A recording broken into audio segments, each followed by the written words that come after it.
سورہ الحجر رکوع نمبر 4 تلاوت ان المتقین فی جنات وعیون ادخلوها بسلام آمنین ونزعنا ما فی صدورهم من غل اخوانا على سرر متقابلین لا يمسهم فيها نصب وما هم منها بمخرجین نبئ عبادی انی انا الغفور الرحیم وان عذابی هو العذاب الالیم ونبئهم عن ضیف ابراہیم اذ دخلوا علیہ فقالوا سلاما قال انا منكم وجلون قالوا لا توجل إنا نبشرك بغلام عليم قال أبشرتموني على أن مسني الكبر فبما تبشرون قالوا بشرناك بالحق فلا تكن من القانتين قال ومن يقنط من رحمة ربه إلا الضالون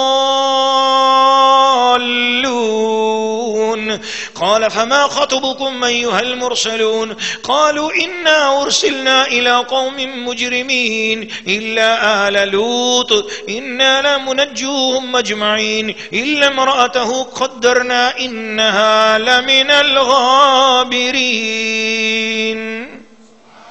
سورہ الحجر رکوع نمبر 4 ترجمہ کنز الایمان. بے شک در والے باغوں اور چشموں میں ہیں، ان میں داخل ہو سلامتی کے ساتھ امان میں، اور ہم نے ان کے سینوں میں جو کچھ کینے تھے سب کھینچ لیے، آپس میں بھائی ہیں، تختوں پر روبرو بیٹھے، نہ انہیں اس میں کچھ تکلیف پہنچے نہ وہ اس میں سے نکالے جائیں. خبر دو میرے بندوں کو کہ بے شک میں ہی ہوں بخشنے والا مہربان، اور میرا ہی عذاب دردناک عذاب ہے. اور انہیں احوال سناؤ ابراہیم کے مہمانوں کا، جب وہ اس کے پاس آئے تو بولے سلام. کہا ہمیں تم سے ڈر معلوم ہوتا ہے. انہوں نے کہا ڈریے نہیں، ہم آپ کو ایک علم والے لڑکے کی بشارت دیتے ہیں. کہا کیا اس پر مجھے بشارت دیتے ہو کہ مجھے بڑھاپا پہنچ گیا؟ اب کاہے پر بشارت دیتے ہو؟ کہا ہم نے آپ کو سچی بشارت دی ہے، آپ نا امید نہ ہو. کہا اپنے رب کی رحمت سے کون نا امید ہو مگر وہی جو گمراہ ہوئے. کہا پھر تمہارا کیا کام ہے فرشتوں؟ بولے ہم ایک مجرم قوم کی طرف بھیجے گئے ہیں، مگر لوط کے گھر والے ان سب کو ہم بچا لیں گے، مگر اس کی عورت ہم ٹھہرا چکے ہیں کہ وہ پیچھے رہ جانے والوں میں ہو. سورہ الحجر رکوع نمبر 4 تفسیر. ناظرین و ناظرات، سامعین و سامعات، پچھلے رکوع میں اللہ پاک نے شیطان کی تاریخ بتائی اور شیطان کا معاملہ بتایا، اور مسلمانوں کو آگاہ کیا کہ تمہیں جب بھی گمراہ کرے گا تو شیطان کرے گا، شیطان سے بچو. اور جب بھی ہدایت ملے گی در مصطفیٰ سے ملے گی، در اولیاء سے ملے گی، در شہداء سے ملے گی، در صدیقین سے ملے گی، یہی میرے مخلص ہیں. تو یہ خلاصہ پچھلے رکوع کا تھا. اب بتایا گیا کہ جو میرے محبوب کے ماننے والے ہو جائیں، میری توحید کے ماننے والے ہو جائیں، ان کا نام میری نظر میں متقین ہو جاتا ہے، وہ تقوی والے ہو جاتے ہیں. اور تقوی والوں کی شان کیا ہوگی؟ فرمایا سنو، تقوی والوں کی شان یہ ہوگی کہ ان المتقین فی جنات وعیون. پیچھے بتایا کہ جو شیطان کے پیچھے چلیں گے ان کو ہم دوزخ میں ڈالیں گے، اور دوزخ میں ان کا حصہ مقرر کر دیا گیا. اب جنت کی بات آئی اور جنتیوں کی بات آئی اس رکوع میں. فرمایا جنتی ایسے لوگ ہوں گے جو متقی ہوں گے، چشموں میں ہوں گے، ان میں داخل ہوں گے، سلامتی ان کو ملے گی، امن ہوگا، جنت میں کسی قسم کا ڈر نہیں ہوگا. اور آپس میں بھی کسی دنیاوی وجہ سے کسی معاملے میں ایک دوسرے کو بات سمجھنے سمجھانے میں غلطی ہو گئی، دلوں میں کینے آ گئے، دلوں میں ایک دوسرے کے لیے رنجش پیدا ہو گئی، وہ رنجشیں جنت میں جانے سے پہلے ہم دور کر دیں گے، اور جنت میں وہ بھائی بھائی بن کر ایک تختوں پہ روبرو بیٹھے ہوئے ہوں گے.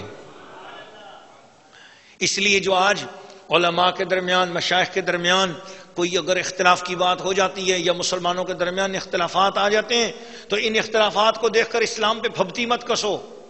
اشارہ یہ ہے ایک ایسے مسلمان ہیں آپس میں ایک نہیں ہیں، ان کے آپس میں اتحاد نہیں ہے، ایک فرقہ اور بات کرتا ہے، وہ دوسرے گروپ والے اور بات کرتے ہیں، وہ والے اور بات کرتے ہیں. نہیں، سچے عقیدے والوں کے درمیان آپس میں رنجشیں ہو جاتی ہیں، اور یہ رنجشیں شیطان ڈالتا ہے. پچھلے رکوعوں سے آپ کو خلاصہ مل گیا.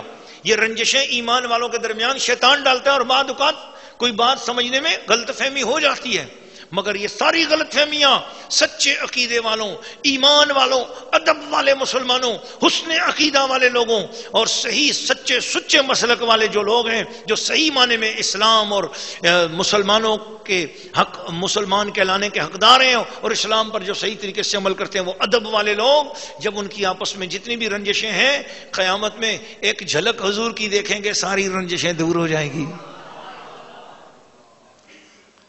ان کو کوئی تکلیف نہیں ہوگی اور اس جنت سے باہر نہیں نکالے جائیں گے.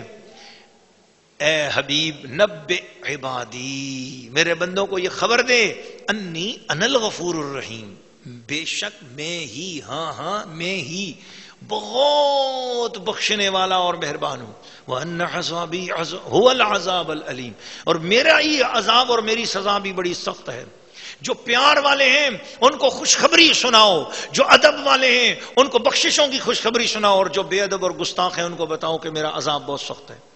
پھر وہ ابراہیم علیہ السلام کا واقعہ جو ہم پچھلی صورتوں میں آپ کو سنا چکے ہیں کہ وہ واقعہ دوبارہ یہاں پر دہرایا گیا، اور اس میں پچھلی صورتوں میں جو واقعہ آیا تھا اس میں حضرت سیدہ سارہ رضی اللہ تعالیٰ عنہ حیران ہوئی تھی اور انہوں نے کہا تھا کہ میری کیسے بچہ ہوگا کہ میں بوڑھی ہوں اور میرا شوہر بھی بوڑھا ہو چکا ہے.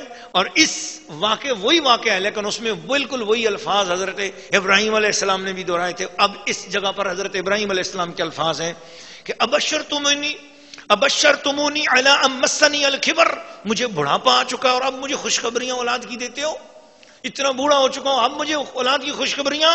فرمایا بشرناک بالحق، ہاں حق کے ساتھ یہ خوشخبریاں دے رہے ہیں. پتا چلا نبی کا پیدا ہونا بڑی خوشخبری کی بات ہوا کرتی ہے. تو کتنے انبیاء کرام دنیا سے گئے اور ان انبیاء کرام کا دنیا سے جانا بھی تو قرآن مجید کے اندر ہے، ان کے بیانات بھی، لیکن وہاں پر رب تعالیٰ نے صدمہ منانے کا نہیں فرمایا، غم منانے کی بات نہیں کی. پتا چلا نبیوں کے جانے کا غم منانے کی اجازت نہیں ہے، ان کے آنے کی خوشی منانے کی اجازت ہے. تو جب یہ آپس میں خوشیوں کی بات ہو گئی، دل ادھر ہو گیا متوجہ. اب کہا کہ کیوں آئے ہیں فرشتوں؟ کہا جی ہم تو ایک مجرم قوم کے لیے آئے ہیں، وہ قوم جو حضرت لوط علیہ السلام کی قوم ہے، اس کے حوالے سے ہم آئے ہیں.